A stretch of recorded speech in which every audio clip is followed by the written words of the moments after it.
Hi, I'm Mike Fink on the STS-134 crew, and you're watching NASA TV.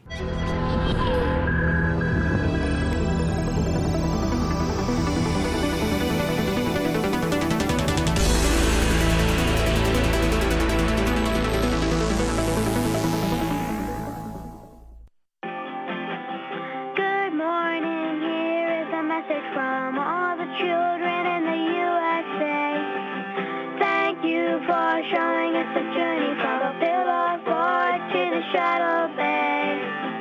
Some dreams you wake from, some dreams you live. This captain from all the team, watching you from far away. We see how you work and study, so you can do this every day.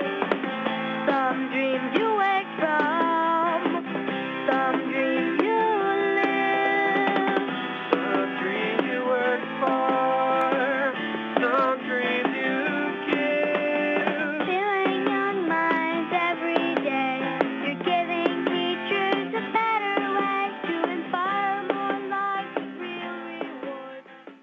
Good morning, Endeavour. Good morning, Shannon, and it's good flight day 16. We're looking forward to another busy day and hopefully getting home tomorrow. That song was the second place winner in the Wake Up Music Contest by the Plunkets called Dreams You Give, and it received something like over 600,000 votes. So congratulations to Brian Plunkett from Halfway, Missouri. Drew, you've certainly walked in space before. What'd you think about this trip, and what's it going to feel like when you can't fly in these shuttles again? Well, it's a little bit of a bittersweet end. I was happy to have the opportunity to do the three spacewalks that I did, both with Greg Chamitoff and Mike Fink, and happy that all four of them were very successful. And I can tell you, in reference to the previous question, the view from out there was spectacular.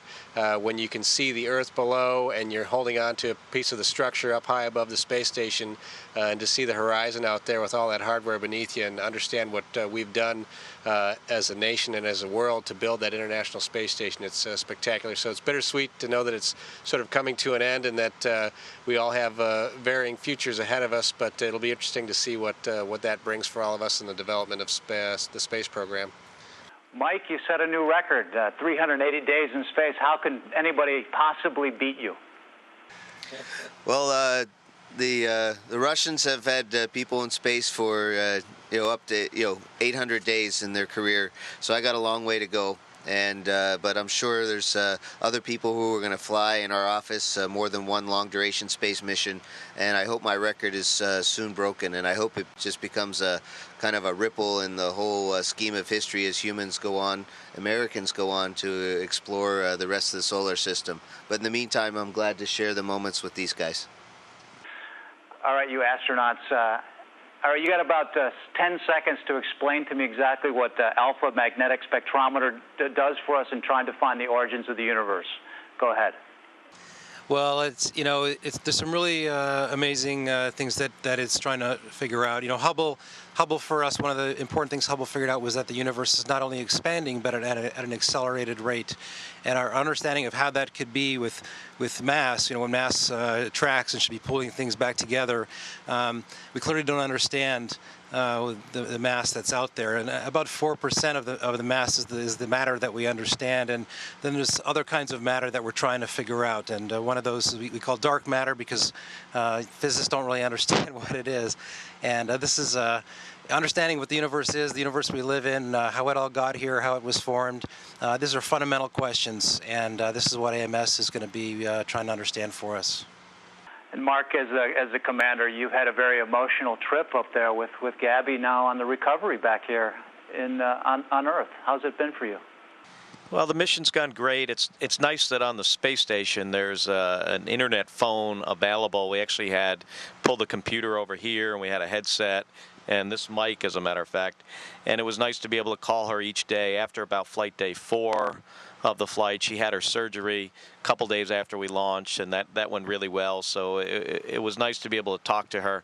Haven't been able since we since we undocked, but I will, you know, shortly after I land. So I'm really looking forward to seeing her. Well, you know, obviously we share this in the sense that she got her cranioplasty put on, her skull back on. Do you see a big change in her? Less pain? Anything else different? Well, there's always issues with the recovering from surgery. I could tell a difference on the phone when speaking to her, so that's all positive, and her recovery's going really well. She'll be doing rehab, you know, for some continuing period of time, but at some point, pretty soon, she'll become an outpatient. So we're really looking forward to that, and it's all really encouraging. You made your decision to go up into space while she's still going into surgery. I can only assume that was a very good decision for you to do. Yeah, I think it was the right decision. She was ready for the surgery. The timing, you know, worked out where her doctor ideally wanted to do it soon after I launched. And yeah, I really trust him. And her mom was there, and her dad, and you know, other family members. So it was good timing. So I didn't want to hold it up by this space flight. So we decided to go ahead with it. And in hindsight, it was absolutely the right decision. Well, this is the last mission for the Endeavour and the second to the last shuttle mission ever. What does all this mean for you?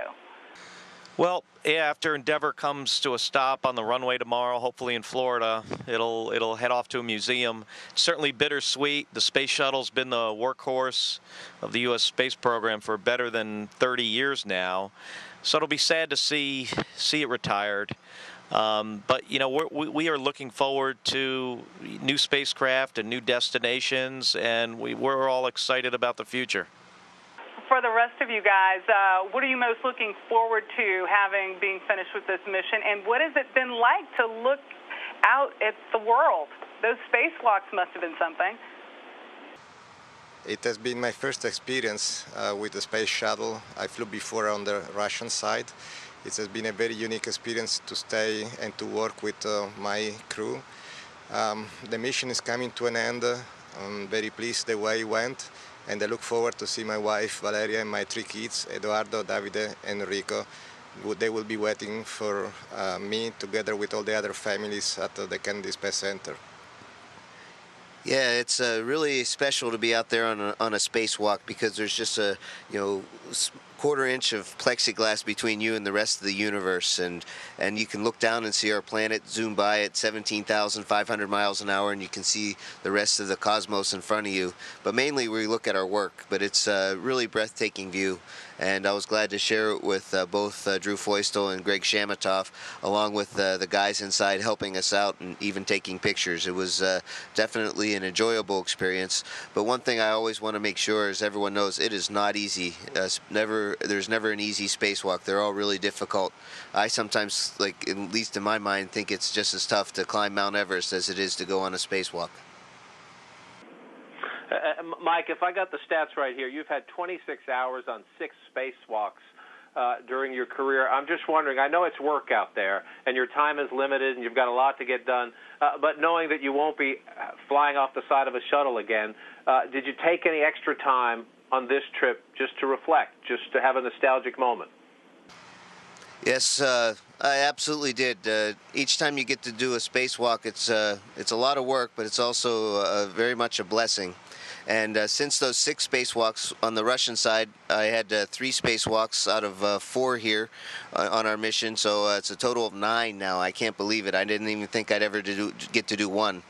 But it's always good to, especially near the end of the spacewalk when you know you got most of your tasks done, to just you know, hold on tight and look out over the edge and look at planet Earth go by, or look up and see the moon and the stars and the planets and look forward to where we're going to be going next. Greg Johnson, 4,000 hours, 40 different aircraft. On your second space flight, we're obviously in a transition. A lot of questions about the future of the American manned space program. What goes through your mind when you're zipping around, you disconnect from the space station, and now you're preparing to come home? Well, what occurs to me is how special it is. Yesterday we did undock and fly around, and the space station was absolutely spectacular. This mission, we put the final touches as far as the assembly of the space station so we can declare the space station complete. And in doing so, the space station is so huge that even when we back off to 600 feet, we can barely catch the entire space station in our field of view. As we traveled all the way around the space station, we were taking wonderful photographs, and so being a part of this mission and being a part of the completion of the space station and the retirement of the space shuttle, I can't think of a better thing that an aviator would like to be a part of in his career.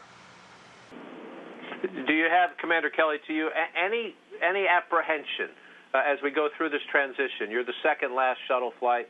The final mission will take place just a few weeks down the road. Any apprehension that in this period of transition something will be lost, whether it's scientific discovery or just the great sense of adventure that is manned spaceflight? I don't think the adventure will be lost. I think what's always at risk is as we transition to a new program and a new vehicle, there's going to be a period of time when Americans aren't flying on U.S. spacecraft. So that's a challenge. You know, people leave. You know, engineers and operations people will move on and do other things. So it's the corporate memory that I think I'm most worried about as people go. But you know, over time, we'll get the right mix of people, and NASA has an incredible workforce. It's very talented, and you know, from the late 1950s to today, we take on great challenges, and we've never failed. So. You know, I think the future is bright. There's going to be a period of time where we're going to develop our next generation of launch vehicles, and it'll be you know, a challenging transition, but I expect, you know, great things. Some of NASA's legends, some astronauts have written a letter to NASA the last couple of days and to President Obama. They include Gene Cernan, Neil Armstrong, and Jim Lovell, who say that human spaceflight program is in disarray. Any of you agree with that, given the state of where NASA is going now? Are you concerned about the future of human spaceflight? You know, I think we're always concerned about the future. I mean, this is our careers. It's been our careers for a long period of time, and it's a difficult transition period. We're going to retire the space shuttle. It's going to take us probably 5 or 6 years to have a new spacecraft ready to launch U.S. crew members on. In that period of time, we'll continue to fly on the Russian Soyuz. We have a very capable space station that we're going to continue to operate. The U.S. segment of the space station is a very capable laboratory. We have a European lab, a Japanese lab on board. But, you know, transitions are sometimes difficult. But, you know, we have confidence in NASA and NASA management that you know, we'll steer through this period of time and come out on the other side with a really vibrant space program. Hopefully we'll get an opportunity to go back to the moon or go on to Mars, an asteroid. I mean, we're really excited about the future. And Colonel Johnson, if I get one last question in, I'll ask you, bittersweet as you watch the Endeavour program come to an end? It's very bittersweet. This wonderful vehicle has gone on 24 previous shuttle missions. We're the 25th. It's the newest of the shuttle fleet. And I just love this vehicle. I fell in love with this vehicle the first time I got to fly 3 years ago on STS-134. She's performed magnificently. Absolutely no warnings or cautions on the way up. Nothing broke. This vehicle is a wonderful machine, and it's an honor and a privilege for each one of us to be part of her final flight. Captain Kelly, Colonel Johnson, you're getting ready to put Endeavour down for her very last time. What's going through your heads? How big of a moment is this for you guys, both as astronauts and pilots, and who gets to have their hand on the stick for this? And what do folks like you guys do next without a space shuttle to fly? Yes, it's always a big moment in the mission. The space shuttle is a big glider. There's no engines for landing. I mean, we have this incredible amount of thrust and power for liftoff, and then we glide home, very steep glide slope. Space shuttle has really short and stubby wings, so we practice the landing a lot. And I'll do the landing tomorrow. It'll be about 2 in the morning. We're hoping for good weather, but it's a big moment in the mission to get safely back to Earth. I think these guys are looking forward to a soft landing. I'm going to try to give them one.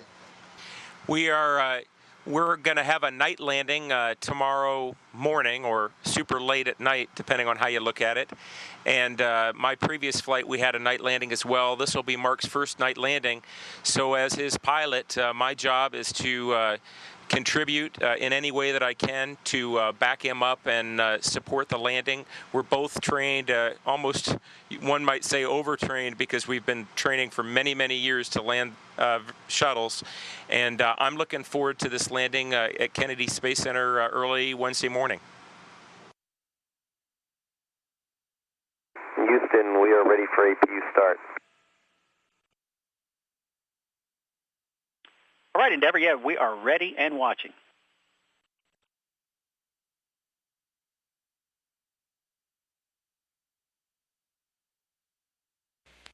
This is Mission Control Houston. We can see that Auxiliary Power Unit 1 is up and running because there's hydraulic pressure flowing through the lines that are controlling the elevons. We're watching that live picture from the payload bay cameras of the Space Shuttle Endeavour as the flight control surfaces are checked out.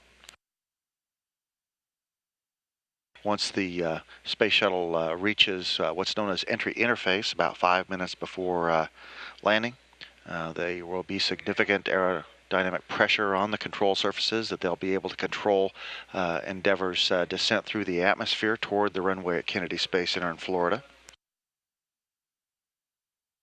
This is part of the standard checkout of all of the flight control systems aboard the Space Shuttle prior to every landing. The point at which the shuttle reaches that entry interface, or enough aerodynamic pressure to use these control surfaces, is about 400,000 feet up and about 5,000 miles from the landing site. At that point, the space shuttle will be traveling about 25,000 feet per second, which is about 1,700 miles an hour. Hi, I'm Mark Kelly, commander of Space Shuttle Endeavour.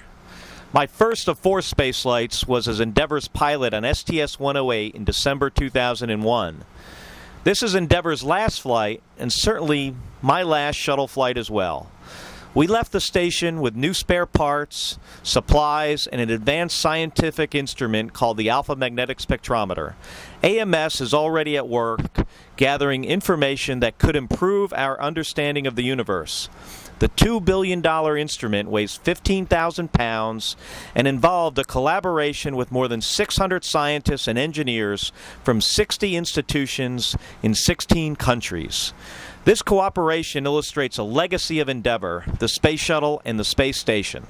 The international collaboration that exploration and utilization of space has become. Endeavour is a proud name, borne by a number of ships. Few were less racy but more able than explorer James Cook's Endeavour.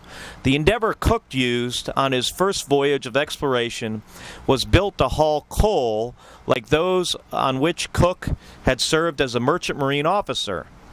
It was blunt-bowed, slow, yet reliable, strong, and able to take a lot of punishment. It would survive grounding on Australia's Great Barrier Reef that would have sunk most ships of its day.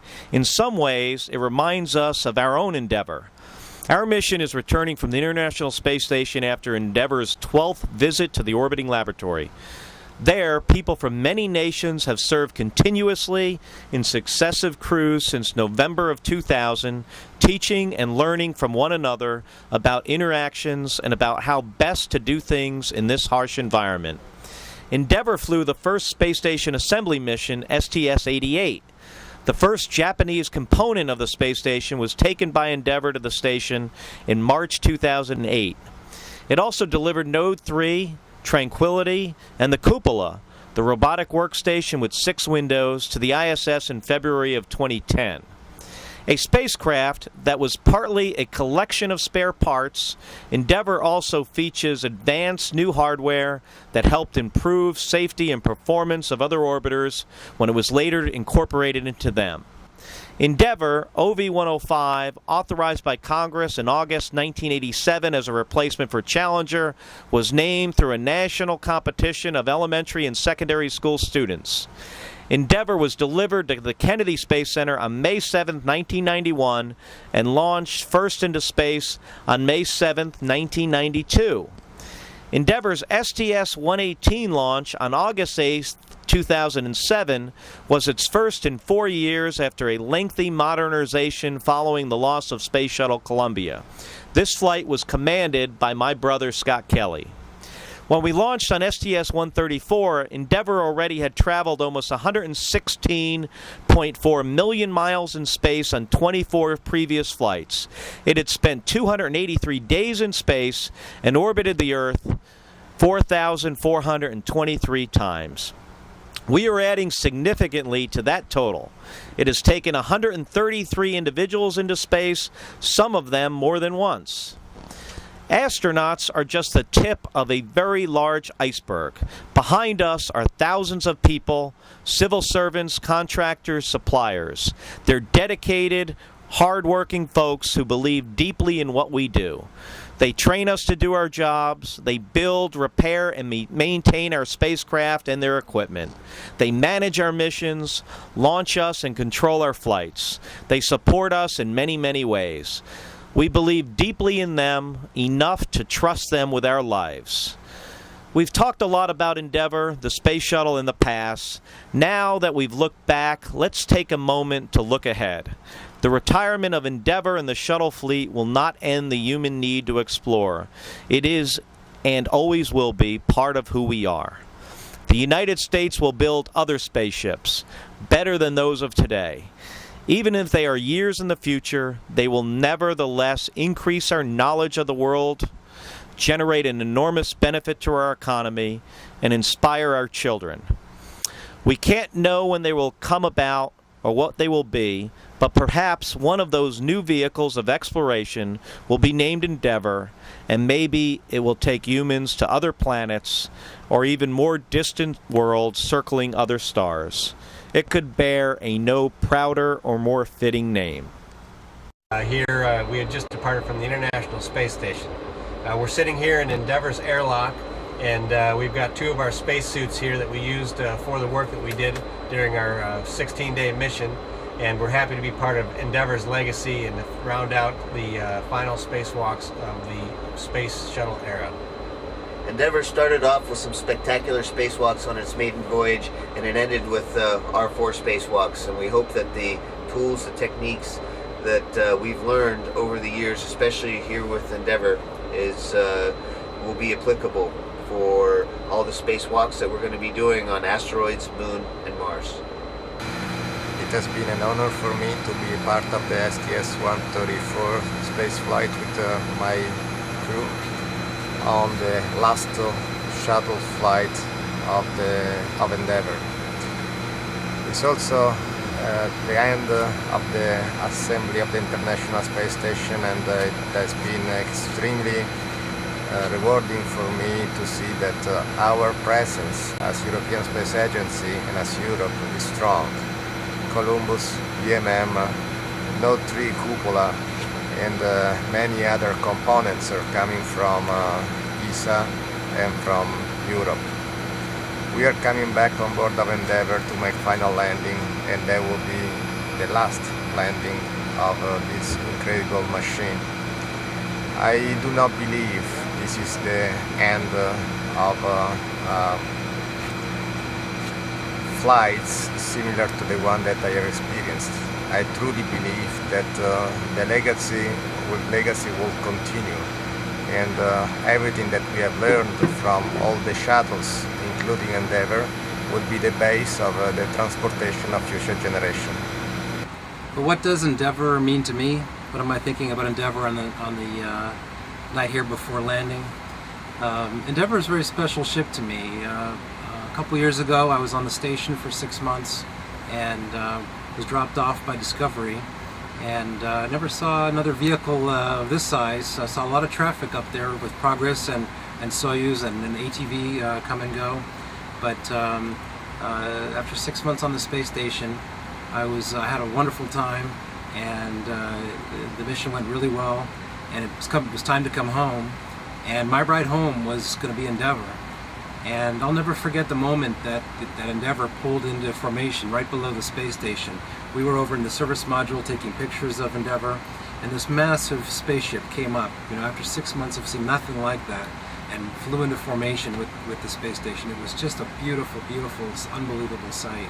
You know, the other night I was looking at the whole space station from the cupola late at night, and I saw Endeavour, you know, lit up, but over the Earth, you know, at night, and I took some pictures with a star background. It's just a beautiful spaceship, and it really belongs here. It's just, when you see it attached to the space station, it just really looks like it belongs here. It belongs in space, and you know, it is a little bit hard to see, you know, a spaceship like this being retired. We know that, you know, more is going to come in the future, and the future is going to be very exciting. But I think the legacy for Endeavour is exactly what it was doing here on the space station. Endeavour's life bookends the space station assembly. You know, the first flight that was here to assemble part of the space station was Endeavour, and now here on the last flight, she was here for the final assembly, and the space station is complete. And although Endeavour is retiring, it's a new beginning, and the space station now is a place where we're going to do the research and practice with the new systems and life support and everything we need to do to be able to explore further and to conduct science up here that will take us further. So the space station is our new foothold in the future, and that's a big legacy that Endeavour has, as well as the whole space shuttle program. And so this is what I think about as we come to land Endeavour tomorrow. When I first became an astronaut over a decade ago, one of my very first jobs was to go to the Cape and prepare the space shuttles for launch and landing. And so we spent a lot of time in all the different orbiters, in Discovery, Atlantis, and Columbia. But Endeavour was always my favorite. And I think Endeavour was my favorite because it was the newest of the orbiters. It smelled a lot more like a new car than some of the other more seasoned orbiters. Getting this second flight in Endeavour and being on her final flight is amazing to me. This 25th flight of Endeavour, one of the more significant missions I would claim in the assembly of the space station, partly because we brought up the AMS, the Alpha Magnetic Spectrometer, which is an amazing scientific experiment that will help scientists better understand our universe. But also, it was the 25th flight of Endeavour and the final flight of Endeavour. And so being on this mission was a great honor and privilege to me. If you ask me what I think Endeavour's legacy would be, I'd have to say, well, first, being a part of the mainstay, the workhorse of the space program, the space shuttle for the last 30 years, Endeavour was a big part of that. But also Endeavour had the unique distinction of bringing up the very first piece of the International Space Station, and then by installing the orbiter boom system on top for use for the station's arm to extend its robotic arm, the Endeavour brought up the last piece of the space station as well. So I think Endeavour's legacy would be that she was a very important part of the assembly of the space station from beginning to end, and also to me personally, because I had my first date on Endeavour and I'm having my last date with Endeavour.